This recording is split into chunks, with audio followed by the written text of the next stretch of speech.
Hello everyone, good morning. आज मैं आपको आपके बीच नरेशन लेकर आया हूँ। नरेशन, चलिए देखते हैं नरेशन क्या है। नरेशन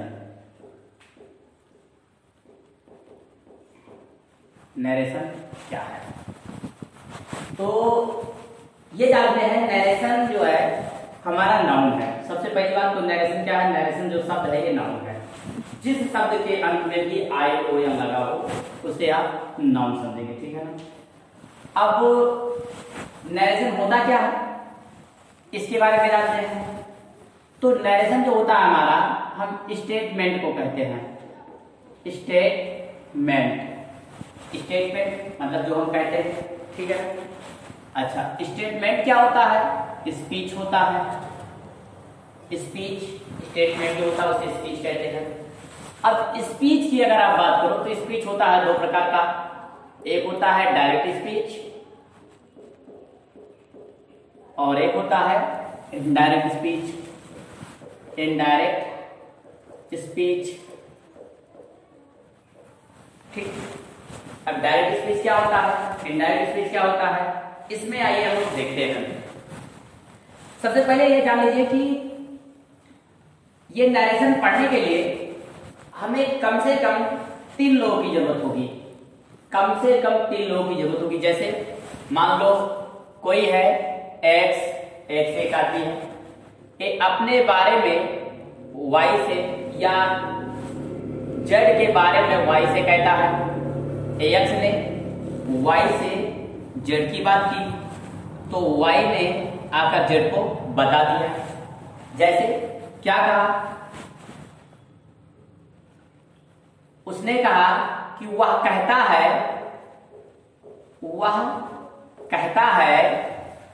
कि वह बुद्धिमान है। वह कहता है कि मैं बुद्धिमान हूं, ठीक। वह कहता है कि मैं बुद्धिमान हूं। तो देखिए अब क्या बात हो रही है। यक्स क्या कह रहा है? किससे कह रहा है? वाई से कह रहा है। किसकी बात कह रहा है? जेड की बात कह रहा है। यक्स कह रहा है वाई से कि हे, जेड कहता है ना कि वो बुद्धिमान है। तो वाई इसकी बात सुना। अब वाई क्या किया? वाई आकर जेड से बताया कि तुमको यक्स बुद्धिमान कहता है। तो ये बातें होती हैं। तो आप नरेशन पढ़ने के लिए कम से कम 3 लोगों की जरूरत होती है। और नरेशन जो होता है मतलब 2 से ज्यादा की जरूरत होती है और अनकाउंटेबल भी हो सकता है। और नरेशन को जो हम पढ़ते हैं 2 पार्ट के अंतर्गत पढ़ते हैं। एक हमारा होता है डायरेक्ट स्पीच और एक हमारा होता है इनडायरेक्ट स्पीच। आइए देखते हैं डायरेक्ट स्पीच क्या है, इनडायरेक्ट स्पीच क्या है। अब देखिए डायरेक्ट स्पीच की अगर हम बात करें तो डायरेक्ट स्पीच की पहले परिभाषा हम लिख देते हैं, इसके बाद बात करते हैं फिर कि डायरेक्ट स्पीच है क्या। देखिए अगर डायरेक्ट स्पीच की बात किया जाए, डायरेक्ट स्पीच, तो डायरेक्ट स्पीच में क्या होता है कि वक्ता की कही गई बात को ज्यों का त्यों इन्वर्टेड कामा के अंदर रखा जाता है, ठीक। इसे हम कहते हैं डायरेक्ट स्पीच। जैसे मैंने कहा कि Ram says I am going to Agra. तो ये हमारा होता है डायरेक्ट स्पीच, ठीक है ना। अब इनडायरेक्ट की अगर आप बात करते हैं इनडायरेक्ट स्पीच की, तो इनडायरेक्ट स्पीच में क्या होता है? देखिए इनडायरेक्ट स्पीच में ये होता है कि वक्ता की कही गई बात को, वक्ता की कही गई बात को ज्यों का त्यों ना कहकर उसके भाव के अनुसार बदल दिया जाता है,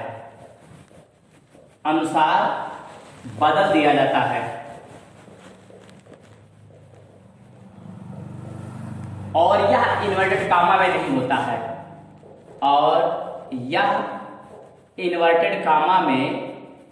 होता है, या इसमें इन्वर्टेड कामा नहीं होता है। ठीक, अब जैसे यहां पर आएगा ऐसे ही राम सेज, तो राम सेज,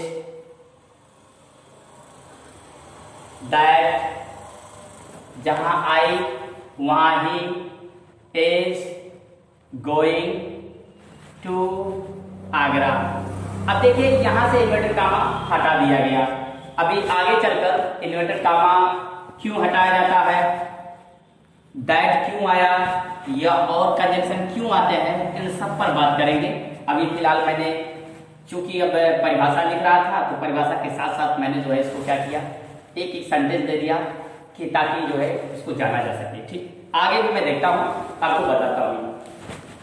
अब देखते हैं, ये था हमारा डायरेक्ट और इनडायरेक्ट। तो डायरेक्ट में आपने देखा, डायरेक्ट में क्या हुआ कि राम ने कहा I am going to Mumbai, I am going to Agra. Ram किसकी बात कह रहा, अपनी बात कह रहा कि मैं आगरा जा रहा हूं। तो इसमें राम की कही गई बात को मैंने कहा इन्वर्टेड कामा के भीतर, ये हमारा इन्वर्टेड कामा है, इसके भीतर रखा गया। ठीक, लेकिन इनडायरेक्ट स्पीच में क्या होता है, वक्ता की बात को ज्यों का त्यों ना कहकर भाव के अनुसार बदल दिया जाता है, उसको इन्वर्टेड कामा में नहीं रखा जाता है।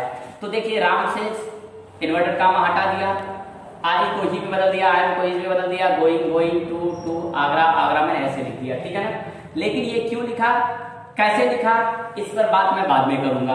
अभी फिलहाल इसके बारे में इतना ही जानते हैं और देखते हैं इधर आगे अब ये डायरेक्ट और इनडायरेक्ट होता क्या है रियल में। ठीक, तो चलिए डायरेक्ट और इनडायरेक्ट की बात करते हैं। अब डायरेक्ट स्पीच के जो होते हैं ना, ये दो पार्ट होते हैं। डायरेक्ट स्पीच के दो पार्ट होते हैं, एक होता है रिपोर्टिंग वर्ब और एक होता है रिपोर्टेड स्पीच। एक होता है रिपोर्टिंग वर्ब और एक होता है रिपोर्टेड स्पीच। रिपोर्टिंग वर्ब का मतलब क्या होता है, ये वर्ब की रिपोर्ट करता है, ये वर्ब की रिपोर्ट करता है। ठीक है ना, वर्ब के अनुसार ये वर्ब के बारे में बताता है। और रिपोर्टेड स्पीच क्या होता है, अब चलिए देखते हैं। जैसे आपने यहां लिखा राम सेज, ठीक, Ram says he is an intelligent boy. अब ध्यान से देखिए, तो राम सेज, ये वाला जो हिस्सा है हमारा, ये हमारा होगा रिपोर्टिंग वर्ब, और ये वाला हिस्सा जो हमारा होगा इतना सा, इसको हम बोलेंगे रिपोर्टेड स्पीच। इसको हम बोलने वाले हैं रिपोर्टेड स्पीच। तो इस तरह से जो पार्ट हमारा इन्वर्टेड कामा के बाहर होता है उसे हम रिपोर्टिंग वर्ब कहते हैं, और जो पार्ट हमारा इन्वर्टेड कामा के भीतर होता है उसे हम रिपोर्टेड स्पीच कहते हैं। अब ये जानिए कि ये हमारा बदलता कैसे है, इसको हम करते कैसे हैं, और सारी की सारी चीजें इसके बारे में सीखते हैं। ठीक है ना, तो ये हमारा रिपोर्टिंग वर्ब, ये हमारा रिपोर्टेड स्पीच। आइए देखते हैं।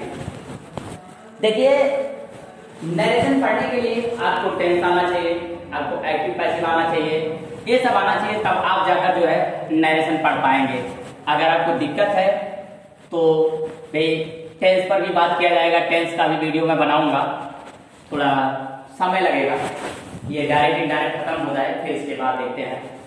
अब जैसे मैंने क्या कहा, मैंने ये कहा कि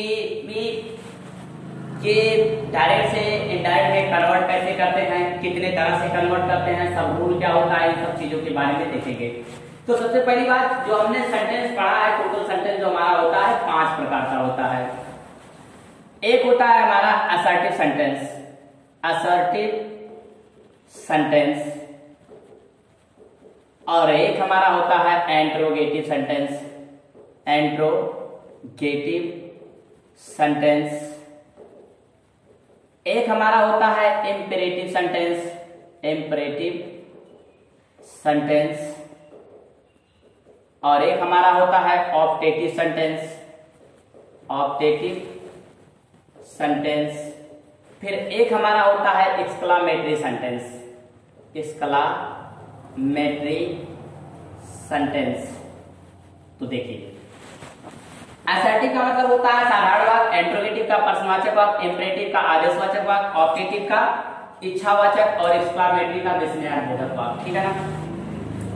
अब देखिए इनको कन्वर्ट कैसे करते हैं। जैसे मान लो ये साधारण वाक्य, इसको कह सकते हैं साधारण वाक्य, और इसको हम कहेंगे प्रश्नवाचक वाक्य। ठीक, इसको हम कहेंगे आदेश, सुझाव, सलाह, विनती, निवेदन, इन सब मतलब ये सब वाचक वाक्य होता है हमारा। ठीक, और ये जो हमारा होता है ऑप्टेटिव, इसको हम बोलते हैं इच्छा या कामना, इच्छा या कामना सूचक वाक्य, ये हमारा ये होने वाला है। और ये एक्सक्लामेटरी जो होता है विस्मयाद बोधक वाक्य होता है, विस्मयाद बोधक वाक्य ये हमारा होता है। ठीक है। अब देखिए जैसे मैंने एक सेंटेंस यहां लिखा था, तो उसमें क्या लिखा था, डाइट लगाया था, डाइट लगा दिया था। अब देखिए जैसे मैंने यहां लिख दिया था एक सेंटेंस, जैसे मान लो मैंने कहा था कि Ram says that, Ram says I am going to Agra. ठीक, तो इस तरह के जब हमने इसको बनाया था तो क्या लिखा था, Ram says that he is going to Agra. ठीक है ना, ये मैंने किया था। अब हम लोग देखते हैं कि ये कैसे होता है, कहां कहां होता है।